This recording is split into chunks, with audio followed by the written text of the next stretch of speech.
Bonjour Gérard. Bonjour ma chère Jacqueline, je salue également vos invités et tous nos auditeurs. Gérard, à la suite de l'intervention israélienne sur les installations nucléaires iraniennes, le sujet du jour de votre chronique était quasiment incontournable et son titre « Israël a osé » reflète à la fois la surprise et l'importance de l'événement. Est-ce que vous-même, vous vous attendiez à cette spectaculaire intervention israélienne ? Vous me connaissez bien, Jacqueline. J'essaie dans mes analyses d'être factuel et précis. Ma réponse sera donc concise, non. Sur cette question du nucléaire militaire iranien, il y avait des négociations difficiles, certes, en cours entre les États-Unis et la République islamique d'Iran.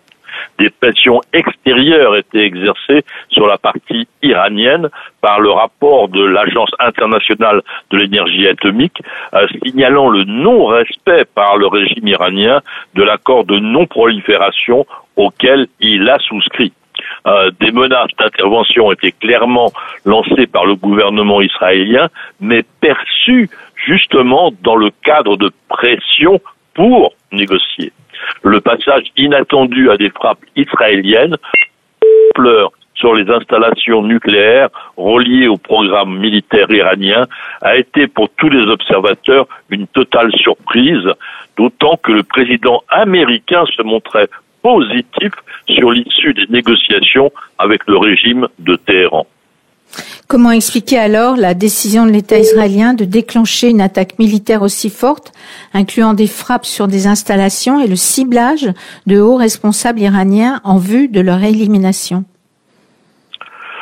Eh bien, il y a plusieurs actes d'explication à cette intervention.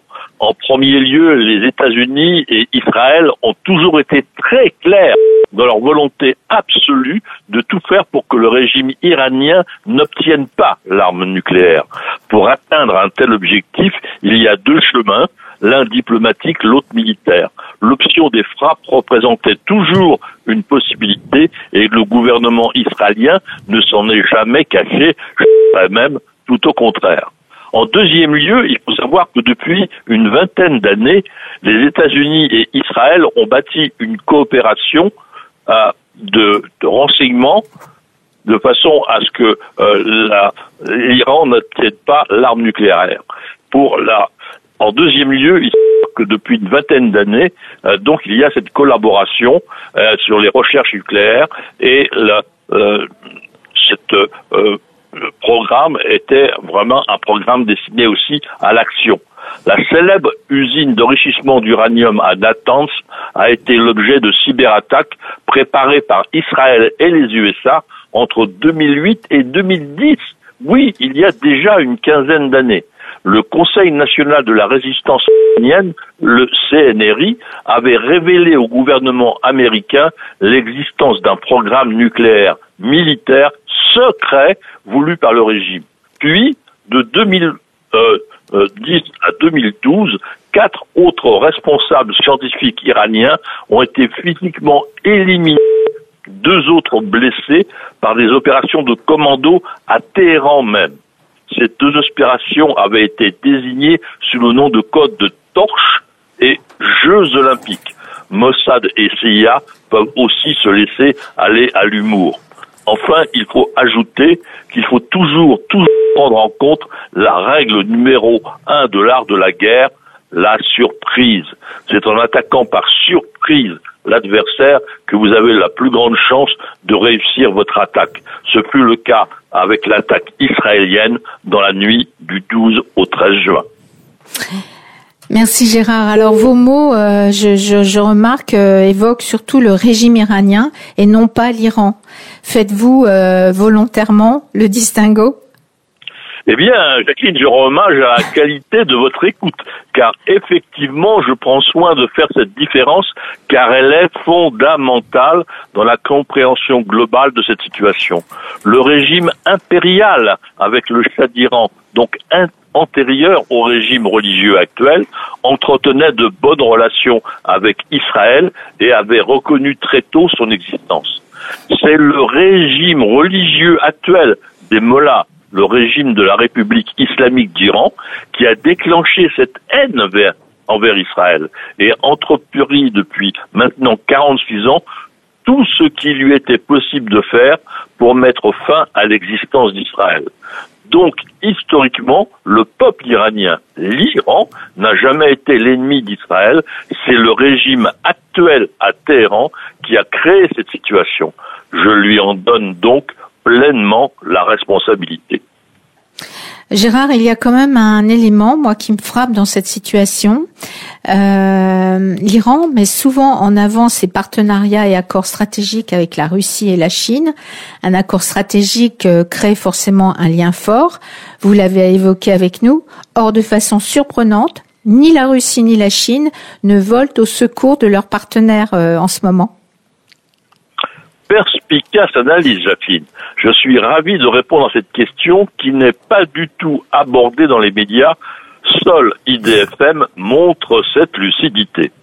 La Chine et la Russie, pour des raisons différentes, n'ont jamais souhaité une situation militaire nucléaire pour l'Iran. Pékin considère qu'un tel choix encourage une course nucléaire militaire dans la région. Et donc l'Arabie Saoudite, l'Égypte souhaiteraient alors se doter d'une telle arme déstabilisant tout le Moyen-Orient. Du côté de Moscou, il faut savoir que depuis 200 ans, l'Empire russe et l'Empire perse ont été de sérieux adversaires. Le Kremlin ne souhaite donc pas voir une arme nucléaire iranienne un jour potentiellement hostile à moins de 3000 km de Moscou. Dans la réalité géoéconomique, en plus, Iran et Russie, tous deux très grands réservoirs de gaz et de pétrole, sont des fournisseurs en concurrence du vaste marché européen. À nouveau, aucun intérêt pour la Russie de voir un Iran nucléaire. Ni l'un ni l'autre, ni la Russie ni la Chine n'ont aidé Téhéran, ce qui explique la lenteur des progrès iraniens, à l'inverse de la Corée du Nord, aidée par l'un, voire les deux. Alors avant de clore notre échange, la question que tout le monde doit se poser en ce moment, maintenant, que risque-t-il de se passer ? Chine et Russie ne veulent pas d'une déstabilisation de la région et une extension du désordre à l'approvisionnement pétrolier mondial. L'Europe et les États-Unis veulent un arrêt de l'affrontement militaire. Ces quatre puissances étant d'accord, les armes devraient rapidement se taire. Telle est ma conclusion logique. Le régime iranien ne pourra rester en dehors des négociations.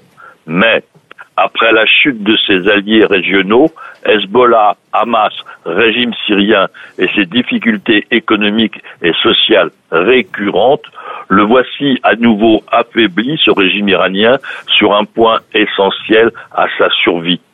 Le peuple devrait faire en sorte que le guide suprême, Ali Khamenei, soit le dernier dirigeant de la République islamique d'Iran.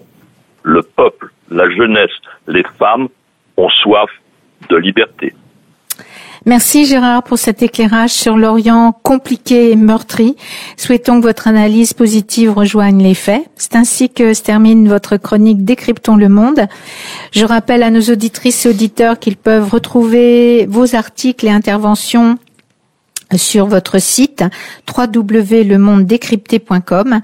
L'abonnement y est gratuit. Merci Gérard Vespierre. Je vous donne rendez-vous à la rentrée pour la nouvelle saison et je vous souhaite un été pacifié. Merci Jacqueline, j'y veillerai.